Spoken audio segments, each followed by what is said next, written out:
The problem with asking yourself if you're insane is that you're the only one who can answer it.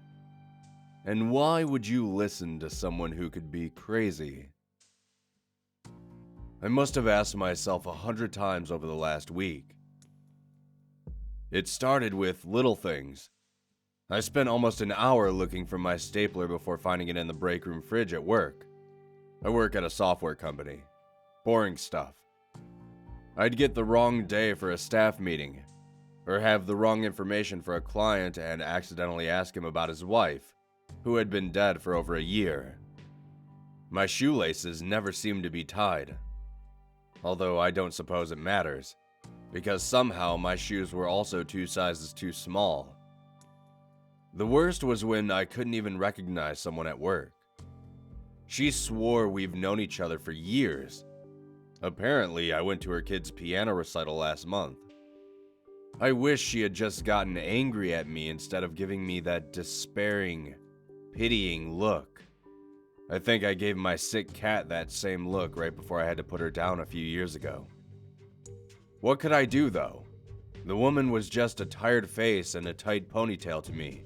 I still couldn't pick her from a police lineup or remember her name if my life depended on it. These only account for a handful of my slips. Any one of them might be forgivable in isolation, but the daily repetition left me anxious all the time. I couldn't even trust myself to remember the route to work that I've been driving for the last 7 years, obsessively using my GPS just to be sure. Every thought, every move, I was doubting myself, hating myself for double-checking things, with twice the self-loathing when I didn't, and slipped up. That's when it hit me. Every unaccountable thing that was happening to me was around work. Chances are, anything bad that happens at work is because of that son of a bitch who still thinks his eyebrow piercing is cool at 40, Jason Britton. I don't know how he's doing it, but he is. Hell, he probably even hired that lady to screw with me. I haven't seen her since our altercation the other day. He's the only other person who has been working here over 5 years, and with our district manager talking about retirement, my only reasonable competition for the position. I caught his eye. He was staring at me over his coffee, not even pretending to hide his smirk when he put down the cup. I grinned back for once, acknowledging the silent battle which has already begun. Check your email? He asked me. No, why? Did you sign me up for another pornographic newsletter?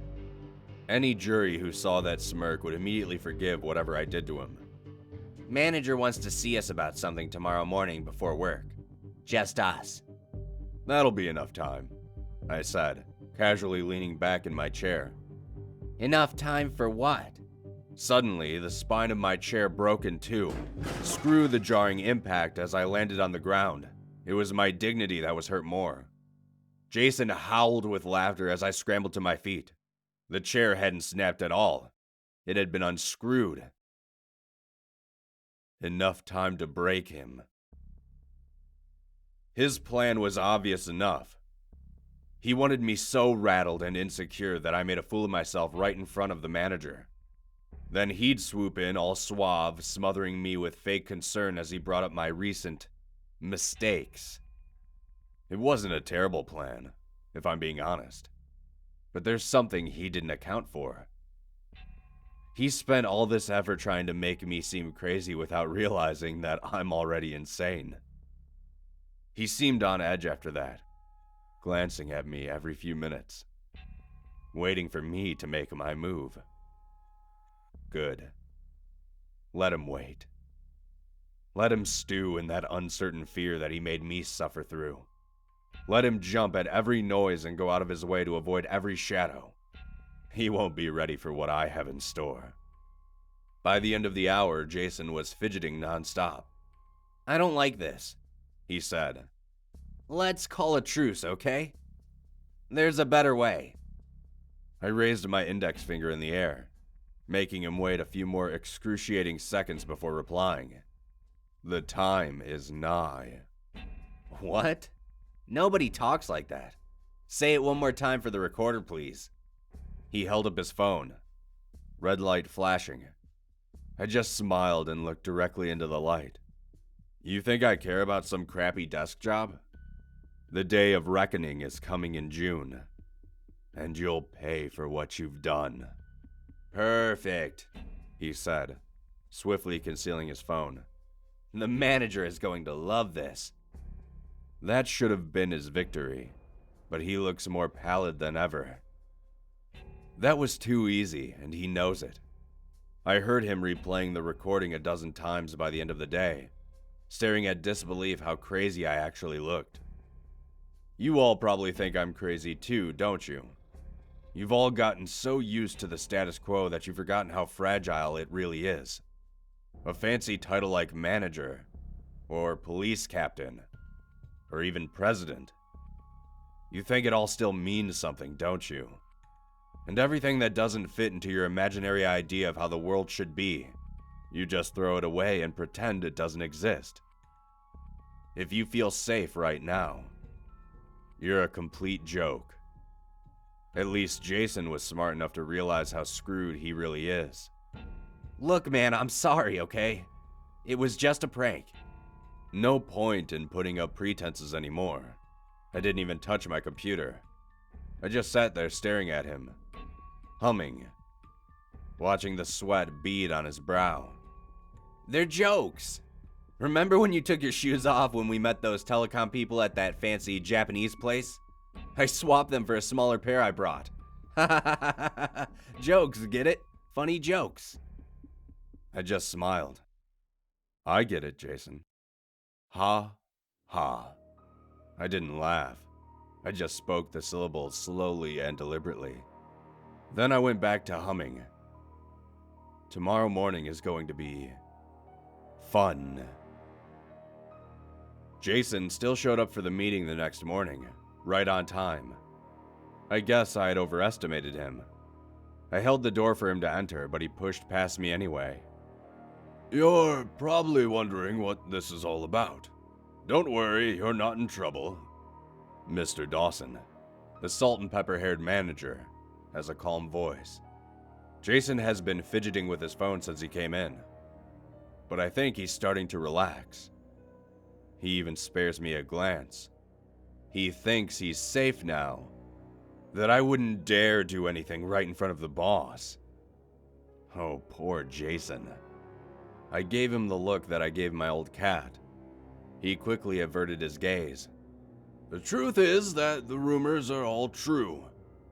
I barely recognize my grandkids every time I see them. They're growing up so fast, and I think it's time I step down as district manager. I started to hum softly. I don't think the boss noticed, but it was satisfying to see how rigid Jason's posture became. Before you continue, there's something you should know, Jason blurted out. He sounded shocked to hear himself speak. This isn't how he had planned it, but now it was too late to turn back. There have been reports all over the office of this guy's erratic behavior, and I don't think he'd be right for the position. Look, I even got a video. Jason practically slams his phone on the desk, immediately hitting play. The screaming shatters the early morning air. The agony was palpable. The shaking video darts back and forth across an overcrowded classroom with a concrete floor and barred windows. What is this nonsense? Mr. Dawson demanded. I'm sorry, I don't know how this got on here, Jason stammered. I hum a little louder. I think it's something by Beethoven.